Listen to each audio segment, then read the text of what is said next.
This podcast is brought to you by Pacific Neuroscience Institute Foundation. It only takes 1 month to change the rest of your life. Prevent memory loss and preserve your brain health with PNIF's new lifestyle program, available virtually and in person. Limited spots are available. Find out more at pacificlifestyle.org.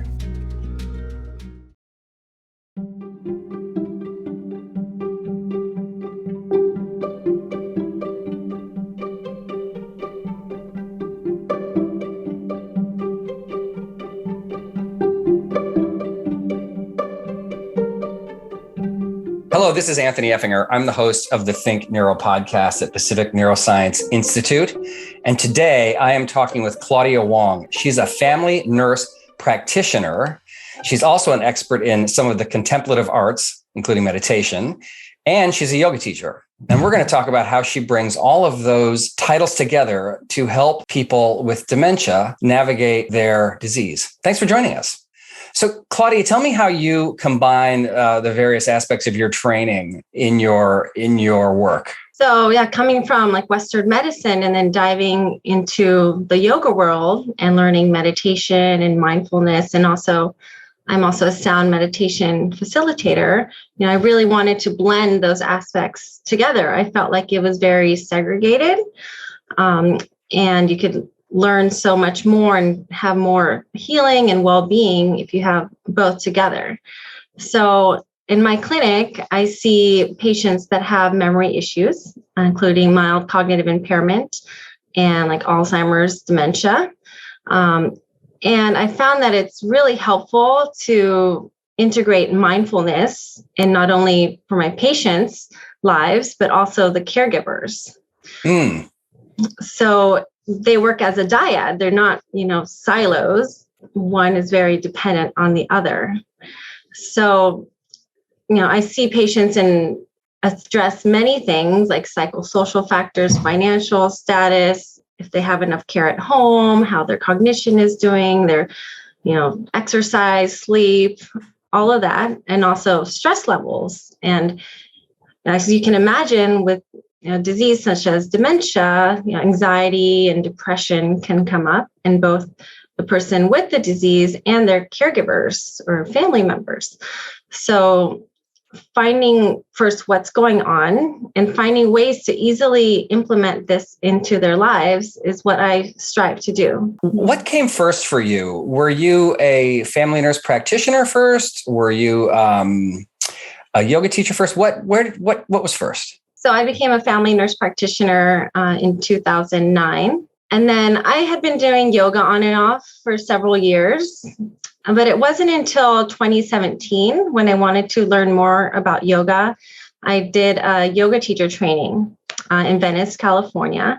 It was like vinyasa, restorative yoga, yin yoga. And that really opened my eyes to a whole world of like holistic healing, and really finding ways to really feel into my body and my emotions and meditation. And it was like this whole other world that had always been there, but I just was not aware of it at all. So starting there, then I'm like, wow, there's all these things that I've been ignoring about like what I've been feeling and, this whole other realm of possibilities. And then I coincidentally also started traveling at that time. I took some time off of work, like a few months after my initial yoga teacher training. And I ended up traveling actually for 2 years. I was fortunate enough to travel for 2 years. Wow. And I kind of delved more into that world. So I did another yoga teacher training in Bali. And I also learned like sound healing with Tibetan singing bowls in India. And I learned some like energy work, Reiki, in Bali as well. And went to a lot of workshops and mindful movements workshops, and did something called ecstatic dance, which is like free form movement. And you're not showing off to anybody. You're not trying to do a specific dance move or whatnot, but it's really just feeling into what you need at the time. So all those practices kind of helped me for myself, like really tap into what I needed moment to moment. It also really helped me slow down and realize that it's okay to slow down. Like coming from the US and a fast-paced life, it's like, wow, we don't really take that many breaks, or I wasn't doing it at least. I was rushing from work and then doing all these activities, seeing friends, and just always had something on the schedule. So having a chance to travel and also do some slow travel and be at a place like I was in Thailand for 8 months, I was able to really slow down and be aware of my surroundings and just have very simple schedule. And that's kind of also where mindfulness really hit me there, because I was able to slow down and just notice things and the little things in life that can make life just more magical. My wife and I did a meditation session for a week in Thailand, and that became the foundation for the meditation practice that we have. Wow. Yeah, that was the beginning. Mm-hmm. So you returned and went back to your work as a nurse practitioner with new tools. Yeah, definitely. Like new set of eyes, new way of living for myself. And also I wanted to bring this back to patients and also other nurses too. Coincidentally, I had met another nurse practitioner and yoga teacher during my second yoga teacher training in Bali. So we bonded over, our similarities, and we decided to also create a platform for nurses called Mindful Nurses. And it's a platform to promote holistic self-care and well-being for nurses, because we felt that was a big area, that needed support. So tell me about Mindful Nurses. Is that online? What does it look like? So I returned from my traveling at the beginning of the pandemic, like March 2020. I was in an ashram in India, and they were going to close the borders like in 2 days. So I had to decide, stay there for, indefinite amount of time. Because of COVID. Back to the US because of COVID. Yeah. Oh my. Yeah. I was planning to come back to the US anyways, like a few months later. But I came back during that time. And that's when, the healthcare system was extremely stressed. People didn't know what to do. There's lots of, nurses out in the field. And my friend and I, my friend Janelle Smith, she was from New York, and I met her in Bali. We decided that's a perfect time to start this, to help nurses. So we started during the pandemic. So it's been an online platform. And every year we've been hosting like an online retreat during Nurses Week in May. So we've been facilitating like yoga, meditation, and we also brought other people to help facilitate, and also people that are nurses that are in similar realm. So that's been really beautiful to connect with people, not only like in your city, but across the world. Like we had some people from the Philippines call in too, like on Zoom. So that was nice to connect.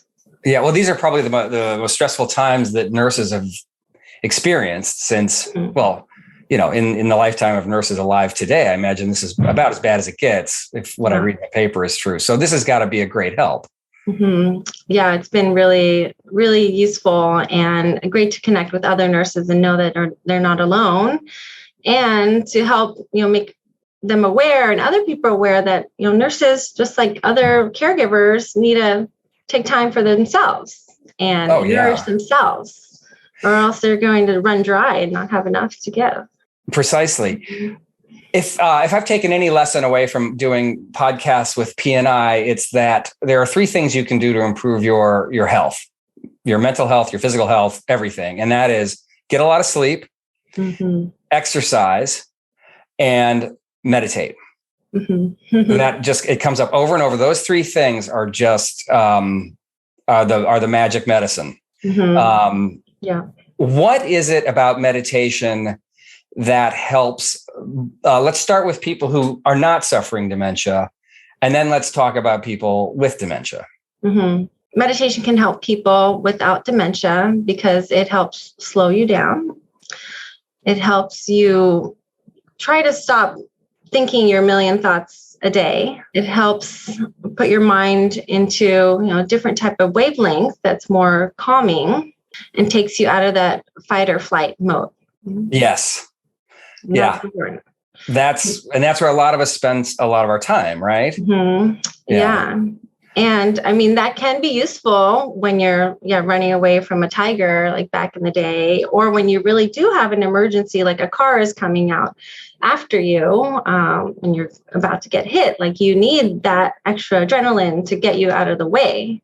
But if your body's always under chronic stress because you're in this fight or flight mode, then that causes disease in the body and inflammation in the body. And, now inflammation. Inflammation in the body, increased stress hormone, cortisol levels, stress to your heart, a whole host of things.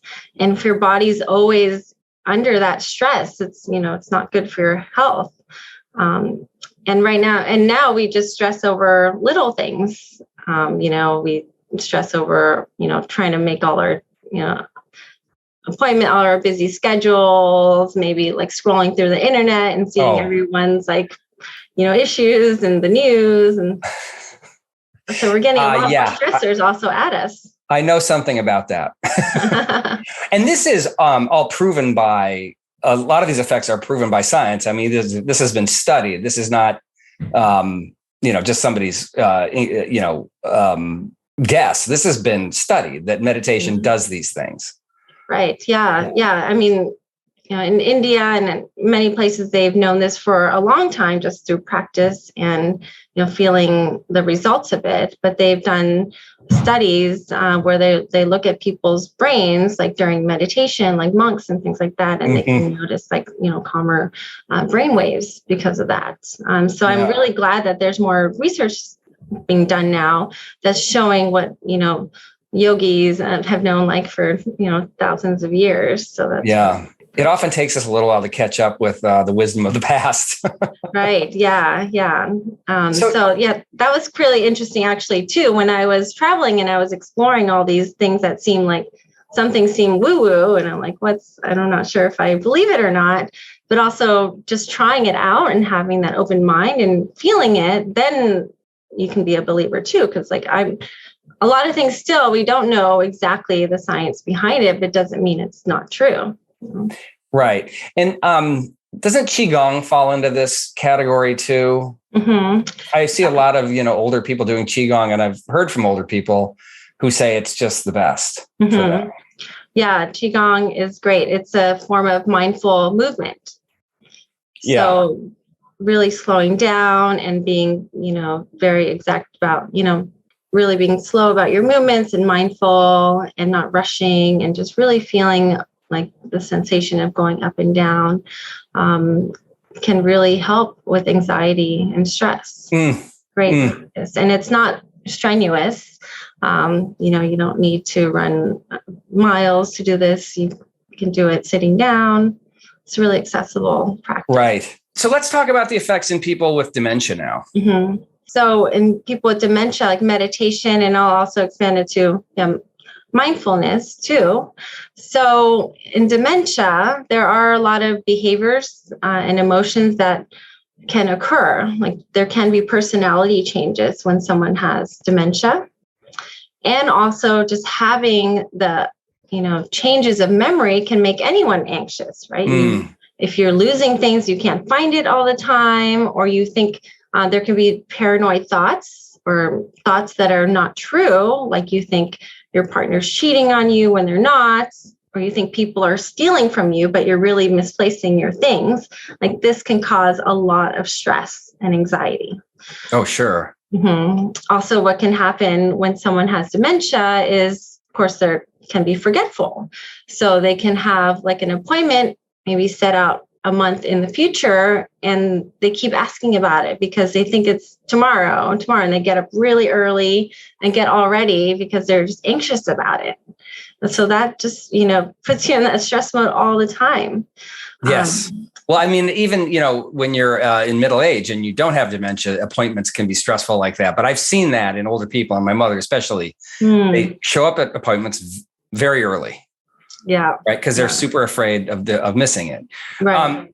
So tell me, you mentioned personality change with dementia. What are we talking about there? Yeah. So there can be some changes in the brain. Like sometimes dementia can affect the frontal lobes, which is like executive thinking. And it's also kind of your filter too. So if you're like thinking something like maybe you want to say it, you're thinking something possibly negative about someone, but you have this filter. Some people that have a dysfunction in their frontal lobes, they just blurt out like profanities or they don't have that filter. So that can happen. Okay. Yeah. So that's uncomfortable and yeah. So, okay. Mm-hmm. So that's the kind of, when you say personality change, you're talking about those sorts of. Yeah, that can happen. Also, Some people can fall into depression too. That can be a part of dementia and anxiety. So that can occur. Some people are more withdrawn and not as interactive. And also the reverse can happen. People can be more outgoing and just say, whatever's on their mind and talk to everyone when before they were withdrawn. And this can change over time too. Okay. So there's different things. Okay, so now before we talk about how meditation can help, let me ask you one more clarifying question. Did you make a distinction between mindfulness and meditation? So mindfulness can be meditation can be a type of mindfulness, because there's like body scan meditations that are like a mindfulness, scanning of your body and the sensations. But meditation, is basically a type of mindfulness because you're in the present moment, and you're becoming still and more like aware. When I think of mindfulness, I think of being in the moment, being aware of things that are happening and having them come into your brain and then dismissing them. There's words for that in various kinds of meditation. Is that how do you is there a clinical definition of mindfulness, or how do you think about it? Mindfulness to me, and actually there's a definition that I enjoy from Jon Kabat-Zinn. He's like a proponent of mindfulness, is paying attention to the present moment on purpose without judgment. Yes, I'm familiar with that.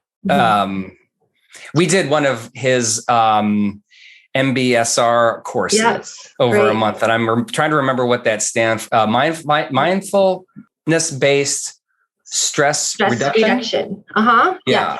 Yes. So those are great strategies to use. I really like that definition. I think that encompasses it. Paying attention on purpose to the present moment without judgment. Yeah. It bears repeating because we forget. We forget to do that. Okay. So somebody comes into your practice with dementia. How do they start on this? I think the building block of the day is the morning. Having a peaceful morning, as peaceful as possible, and one where you're already like calm or calmer than you can be, I think is a great building block. So I recommend starting off and taking a few minutes a day, maybe 5 minutes, and just sitting and doing deep belly breaths. So that would be like really expanding your belly like a balloon and then exhaling out. And you can breathe in and out through your nose, or if your mouth is more comfortable, that's fine also. But really expanding, taking slow, deep belly breaths. So you can set a timer and sit down and do this before, you really start getting, through the day. You can brush your teeth and go to the restroom and sit down and do it. So it helps doing it with a care partner, a caregiver, or family member. And it's like, let's take a few moments to sit.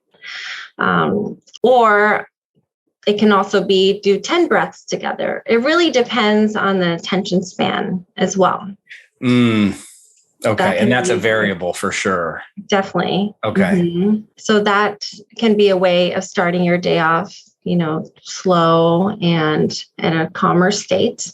And also mindfulness doesn't have to be a set practice. It can also just be incorporated throughout the day especially in people with dementia, it's hard to sit down. It can be hard to sit down, like for an hour class, like body scanning or whatnot. That's really long. And also for anybody, Sure. that can be a long time. So incorporating it throughout the day. So it can mean like brushing your teeth as a time when you want to be extra attentive about what you're doing. So you can use all your senses. So you can look at the toothpaste and put it on your toothbrush, and you smell the mintiness of it, and put it in your mouth and really feel it in your mouth and feel the brushing, and hear the bristles on your teeth. So picking one moment of the day at least, and be like, okay, I'm going to really pay attention to this. And it just slows down your heart rate, and you feel, what happens to me is I start feeling more grateful about the day and the sensations that I'm feeling. Imagine feeling all of the sensations you can, like in most of your day. That really enriches the quality of your life. Certainly. Don't they say that a way to deal with anxiety is to do something that really makes you notice the here and now? Like one of my kids was telling me that something that's out there is you raise your hand in front of you and you take your other hand and your finger and you trace your fingers up and down, like up this finger, down this finger, up this finger, down this finger, and just do that back and forth. And that sensation and that concentration can take you down a notch. Yeah, is that kind of what we're talking about? Yeah, that's a great practice when you're feeling more like anxious, or you're in line at a grocery store or something. That's a great one to do. It can also be like doing just a check of how you're feeling too. Like if you're sitting like at your office or whatnot, and you just want to take a few moments to check in, like I think a good starting point is taking a few breaths. Like that's always a good way. Like taking 3 big breaths, and then just do it anytime. You can do it anytime. Yeah. Yeah. And just noticing if you're feeling tension in your body, and just being aware of it, and seeing, if your posture's like slouched or whatnot, just feeling all the sensations in your body and just being aware of it, and just checking in what you need at the moment, and then proceeding there. So just little moments of like, oh, I'm going to just check in. What is my body feeling? I've been ignoring my body the whole morning, and just kind of checking in. So you can use it periodically, but I also recommend it using your breath, like when you transition home. Like say you left the office and you're going home and you're going to step through the door and see your loved one. I think that's a good place to take a few breaths and just kind of wash the day away. And then you're entering a new place. That seems really important now, because with COVID, many of us are working from home and we don't have that separation. I find that my work bleeds into my, home life. Just there's no barrier, right? And I don't miss a commute, but I do kind of, because it draws a line. Now it's just all over the place. Right. Yeah. So maybe that's the practice, maybe get up from your desk, walk around the block back to your house and breathe. Yeah. I don't know. Yeah, definitely a transition moment. I bike to work actually. So that's a great transition for me, like going to work and also having some sunshine and observing what's around me and listening and feeling the air around me and the smells and the sights. And that's prepares me, and it's a movement too, that prepares me for work. And then also going home, that's a good way to kind of release some of that work in my mind and that separation. Do you bike to work in LA? I do. I'm in Santa Monica, so I'm not like the freeway or anything. So you live and work in on the west side of LA, so it's the biking is good. Yes, there's bike paths over here, so then it's pretty flat. So I'm fortunate. Yeah, there you go. I used to bike to work here in Portland, and I do miss it. It is. I would recommend it. Yeah, I used to when I first started working here. I drove to work and I'm like, wait, I'm not even that far. And it's a great way to incorporate some movement. Oh, yeah. No, absolutely. And now a message from our sponsor. The Think Neuro podcast is brought to you by Pacific Neuroscience Institute Foundation, a nonprofit 501c3 organization. If you're inspired by what you hear and wish to support our mission of education through innovation, please visit pacificneuro.org/foundation. So what sort of effects have you seen? Do you see results quickly, or how's it going with your patients? Yeah. So it's, when I see patients, there's usually a whole host of things happening at the same time. They don't just come in because, I want to be more mindful. They're usually also, starting medications for memory.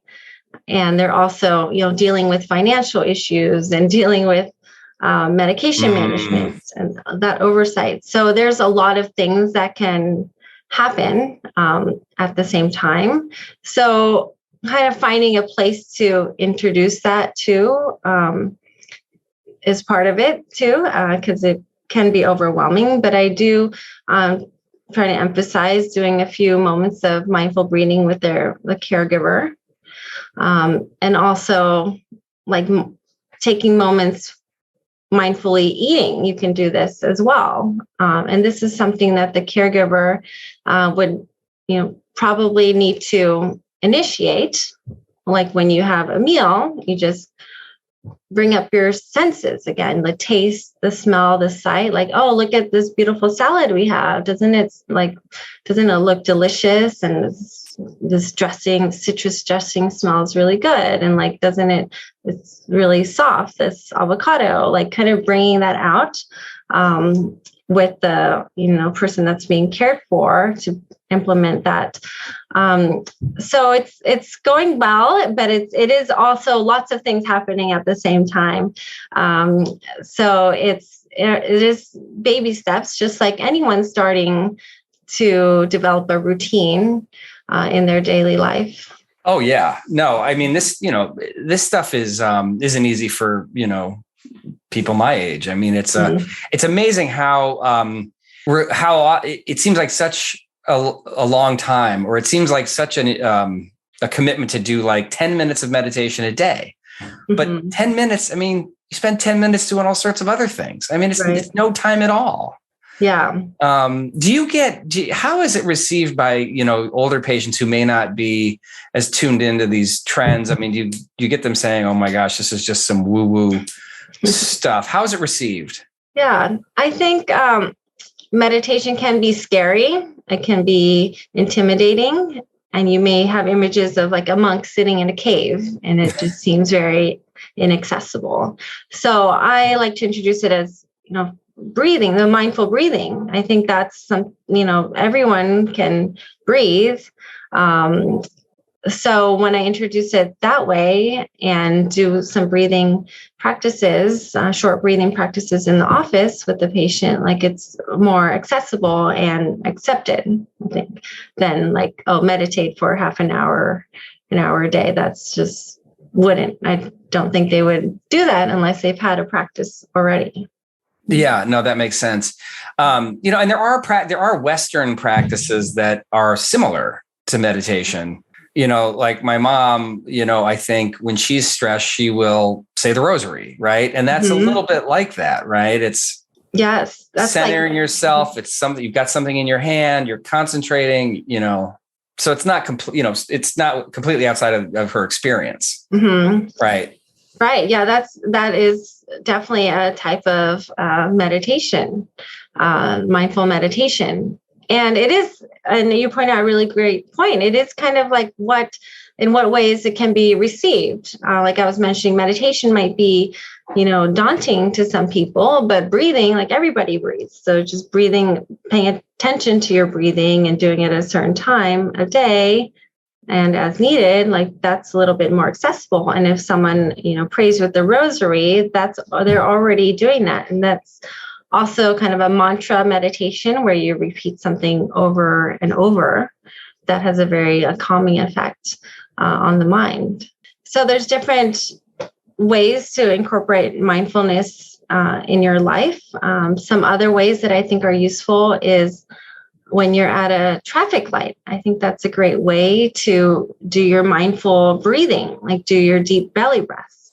Instead of getting upset that traffic's not moving quicker or it's going to take forever, that's a great time to practice that.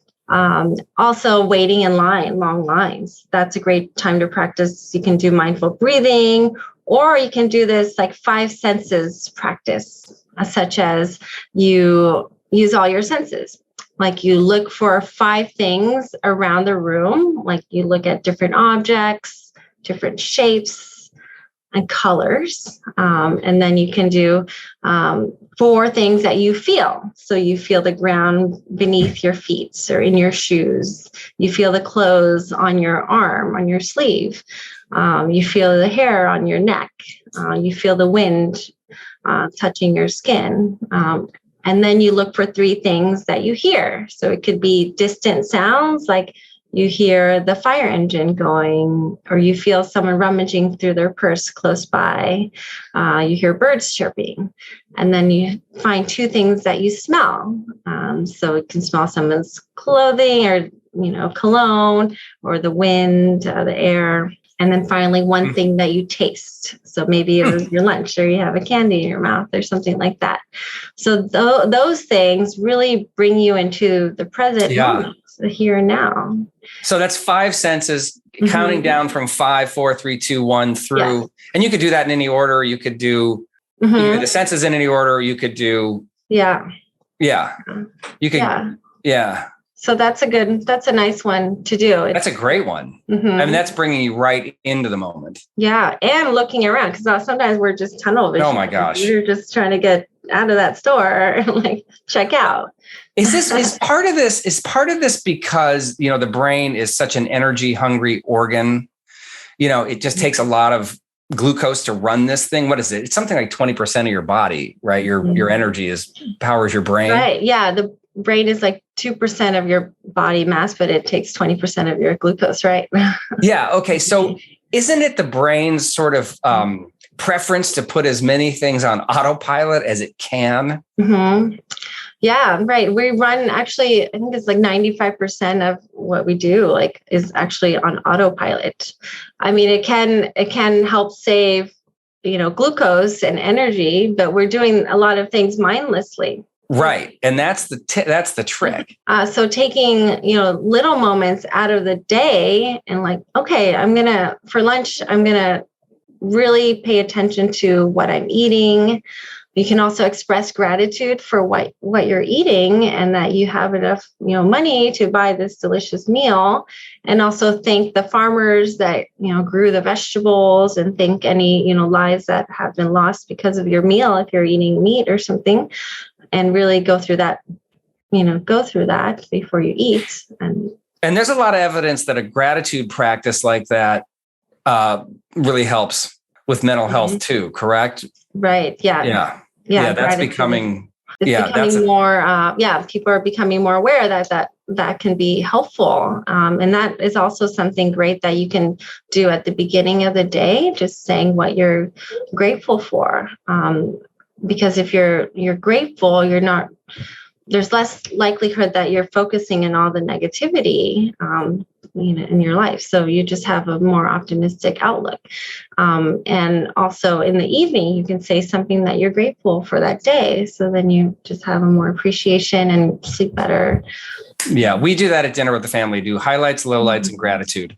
Oh, yeah. And we need something I need something like that in the morning, because I think with all this stuff, you often need a prompt, or you forget it. Mm-hmm. Where are you on the apps? Are there good apps? Do you think the apps are helpful? I'm thinking, meditation apps, mindfulness apps, those sorts of things. Yeah, I think they're great because there's such a variety of them, and lots of different meditations to try. So there's like Insight Timer is a free one. There's lots of different meditations. You can pick the different lengths of time too. And if you prefer male, female voice, lots of different styles. So I think that's great. There's There is breath, meditation where you can just breathe on your own. And you don't necessarily need an app, but I think especially like starting off or trying new meditations, an app is really helpful. For myself, I have like a normal meditation practice in the morning that I do. But sometimes I'm feeling like I want maybe some inspiration or a gratitude meditation, and it helps to be guided through that and that music too. And helps you focus on that and not let all the things that are happening. Yeah, I'm a kind of a recent convert to that. My wife has convinced me that some of those are really, really good. And the ones we've tried are very good. Mm-hmm. This is this generation, our generations, people who grew up with cell phones, their attention is really challenged. Right? I mean, there's nothing more challenging to your attention span than email, text, right, websites, right? I mean, do you find that people are kind of under siege with this stuff? Oh, definitely. Yeah. There's so much information that comes through just scrolling on social media or all the news updates.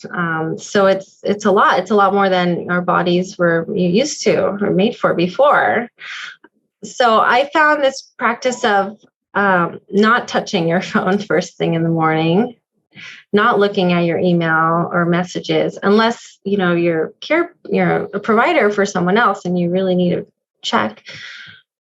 And really taking a few moments, minutes, 10 minutes, whatever you have for yourself. Yeah.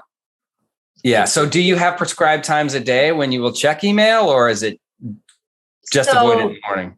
I try to, brush my teeth, go to the bathroom, and then I do meditation. And then after meditation, actually, that's also at least a few minutes after. That's kind of like a golden period where your mind is calm. Not always. Some days your mind is, going a little haywire, and that's okay. Don't be hard on yourself either. That's important too. You're going to have thoughts come in and out, but a few minutes at least after meditation is good to keep quiet. Let the benefits of that meditation sink in instead of like, oh, I'm meditating now, I'm doing my emails like right away. Then you kind of lose that benefit. Yes. So that's a nice way to like keep the benefit a little bit longer. Well, I think the reflex in our society is every time you have a spare moment, you pull out your phone, right? Like, I mean, remember we used to ride in elevators without looking at phones. You know, it's incredible. Like that, the phone fills every little gap. And I've read studies where, people are just less creative because they don't have that idle time just to daydream, and so I think it's something that is going to follow, people of my age into old age. Yeah. And I don't know what the effects are going to be, but I'm a little worried. Right. Yeah. That your mind's on overdrive, just processing all that information and also reacting to it too. It can drive an emotional reaction. Ads are meant to drive an emotional reaction too. So it's, it can be. And so is social media. Yes. Having certain times of day where you don't use your phone, like early morning and late night before you sleep, are good. And also when you're spending quality time with family, maybe at dinner, nobody uses their phone. That. Oh yeah. Yeah. That kind of thing. Or having like an afternoon where you put your phone away and you don't check it, like you make it a point to do that. I heard there's a setting on your phone where you can make it black and white instead of color, because that's supposed to be less like appealing.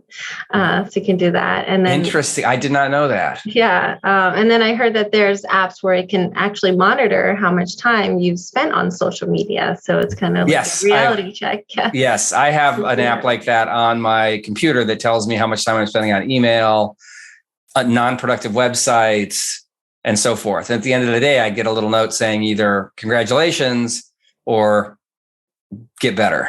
And it's helpful. I mean, all these reminders I think are helpful. Actually, the 4-Hour Work Week with Tim Ferriss, he had recommended just checking email twice a day and consolidating that.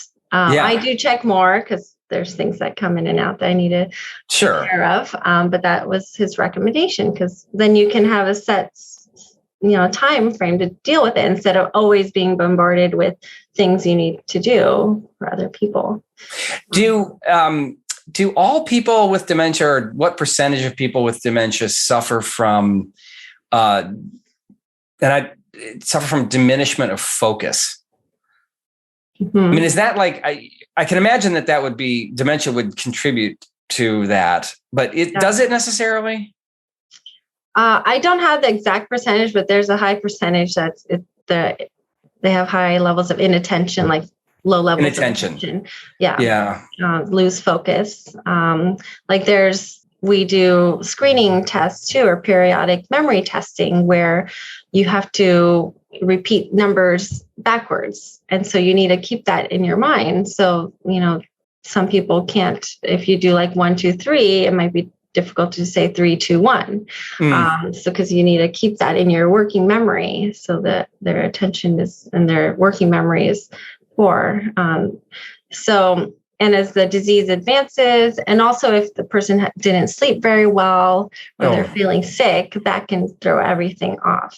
Sure. So their attention span can be very, very limited. I do have some patients that, are constantly moving around and doing things like busybodies, like they're checking in drawers, they're checking the locks on the doors.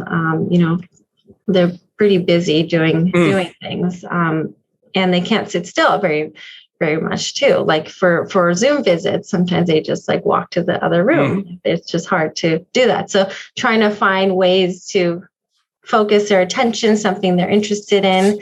I had a patient that worked with springs, actually, he manufactured springs. So for a while, that would kind of keep him interested, playing with the springs, and keeping focus on that.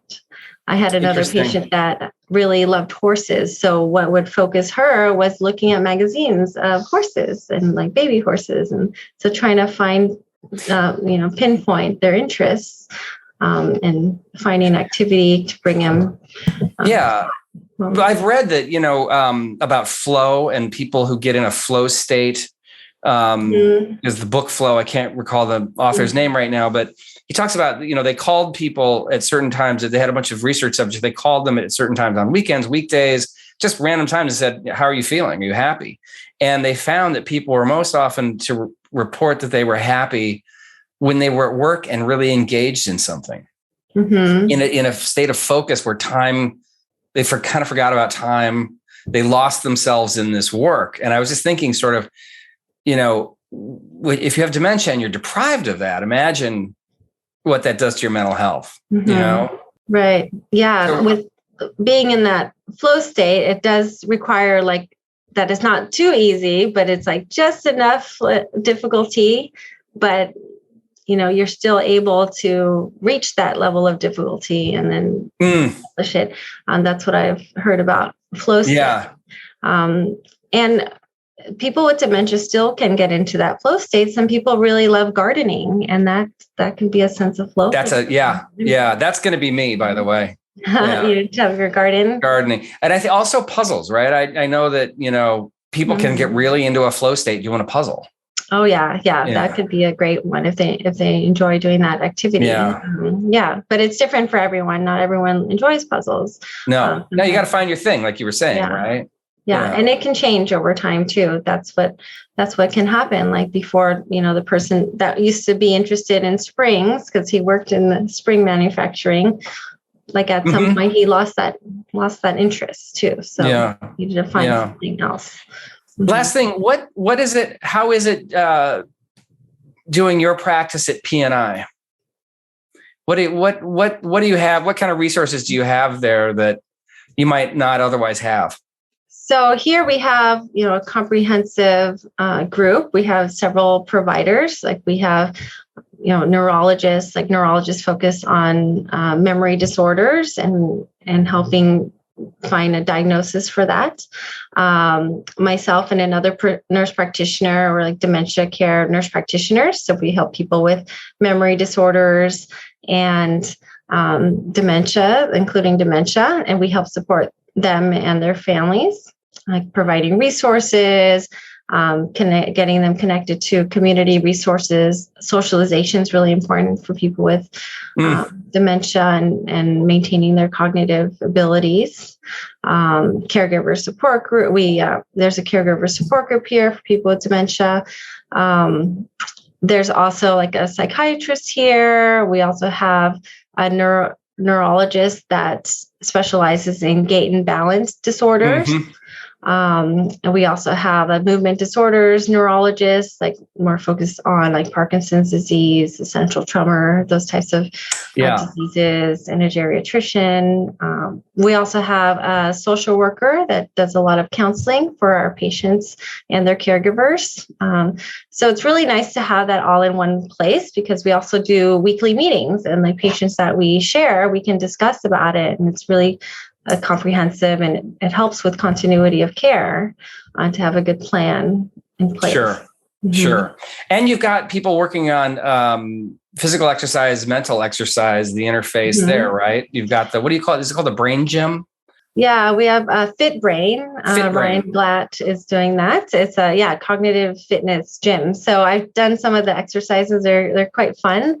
Like there's one where there's a board on the wall with different numbers, and you have to hit your hand. You have to, hit the numbers in the order of the numbers. So it's like, coordination and cognition, and different games. Like they have like a pedalers with like an iPad, and you have to kind of drive with the pedaler and the iPad. There's also lots of research studies going on here as well. I talked to one of your colleagues about, people doing work on iPads while on exercise bikes.